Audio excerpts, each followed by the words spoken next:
and I checked out Fantastic Beasts, the latest one. Which one is it? What's the rest of the title? Crimes of Grindelwald or whatever the fuck? Or is it the latest one? I don't even remember the name of it. It was the latest Fantastic Beasts movie.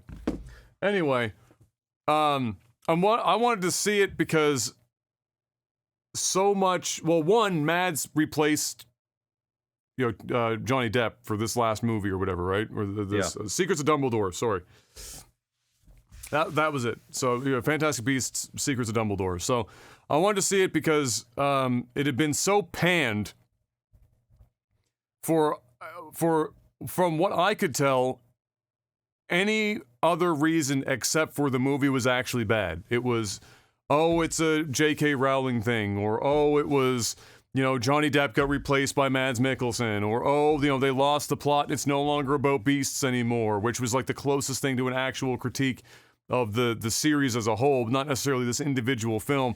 I was like, you know what? The Harry Potter films are like a guilty pleasure of mine. I've seen the first, two Fantastic Beasts films or whatever, or the other Fantastic Beasts film. I can't remember if it's 1 or 3 anymore, because honestly, it was good, but it wasn't like fucking me up. So we checked that out, and it's a perfectly serviceable movie. There was nothing, like all the actors fucking crushed it. Like if there's one thing that they do well with these films is that they cast good people and they play their characters really fucking well. We mentioned it, or I've mentioned it before, and I'll never remember his fucking name, but it's the guy who plays the lead role in Fantastic Beasts. And the chat always ends up getting there before we do. He did. He's done a bunch more stuff recently. He plays Newt Scamander in the movie, and I can't. Eddie Redmayne. There you go. No, is that it? Yep, Eddie Redmayne. Yep. Okay. All right. So anyway, Eddie Redmayne fucking just crushes that role so fucking hard that I wanted to continue watching the series just because he has continued to play this character. And again, he fucking smashed it in this role, but so did absolutely everyone else. There was not a weak part. And when they announced that Johnny was going to get replaced, it was a little sad because Johnny was playing that role really well. But you know what? When they announced Mads Mikkelsen, again, they're really good at casting people. When Mads walked into the role, if it wasn't for the fact that if you had watched the other movies more recently, it would be more jarring. But if you've been like me and you haven't watched since the other movies originally came out, and you don't remember every fucking waking detail, it was almost as seamless as you could hope for a character switch like that to be. Mads fell right into it, crushed it. I haven't seen Mads give a shitty performance, so this is a continuation of that, especially when it's this kind of character. He plays the bad guy really well. He looks the part. He plays the part. It was good. The scene design, the art design, everything, all the set work, everything they had in there is, I don't know of another movie since, or another series of movies since Lord of the Rings that does it as well and as believably as these movies have. Music is still really good. Everything is but as good. The only thing that I could say is I agree is that at some point in the early throes of this, for whatever reason, and I'm not so hard into the books and the series to be able to like give some of the takes that some people have, and that's probably for the better because it means I've enjoyed the movies more than they have. Is that they do lose the plot a little bit. Like there's just plot holes out the fucking wazoo. But I'm not necessarily watching it for the incredible plot. I'm watching it for character actors that are crushing the roles, which is exactly what you get. I'm watching it for incredible art design and set design, which is what you get. I'm watching it for great music and world building, and you get all of that shit. Like JK might fuck a lot of shit up, and she's clearly got some fucking stupid ass opinions. Yeah, but she's fucking nutty. But her world building and the stuff that's come out of it.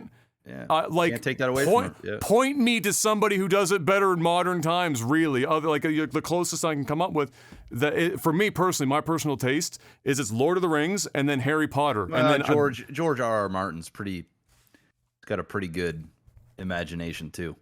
Yes, I haven't, and I would agree with that for sure. I'm talking about like movies specifically. Game of Thrones as a series is fucking wild, and clearly, when every book is 710,000 pages long, your world building better be fucking good, otherwise you're wasting everyone's time.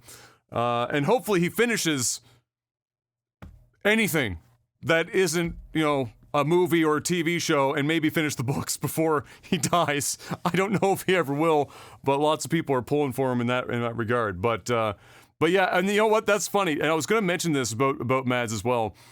I'm almost going to promise you he's never seen a Harry Potter. Mads never seen a Harry Potter film, never read a book, probably doesn't even know who J.K. Rowling is. For fuck's sake, this man barely ever knows the director for the movies he's on. This man is the epitome of zero fucks given. He shows up, somebody hands him a script, he says, yeah, I can do that. He does it, he doesn't fucking care about anything else, and then apparently he goes and spends time with Hideo Kojima for the last few years. He's a fucking seriously odd duck, but he did well. So anyway, I would say, for me, from an enjoyment factor, if I'm not rating it super critically and trying to be like specific about his plot holes, I'd give it an 8. Yeah. All right. I'd give it a fucking 8. I can't really fault it more than that. I think they did a wonderful job, and I think it's sad, really, that J.K. has fallen into what she has here, or of her own volition.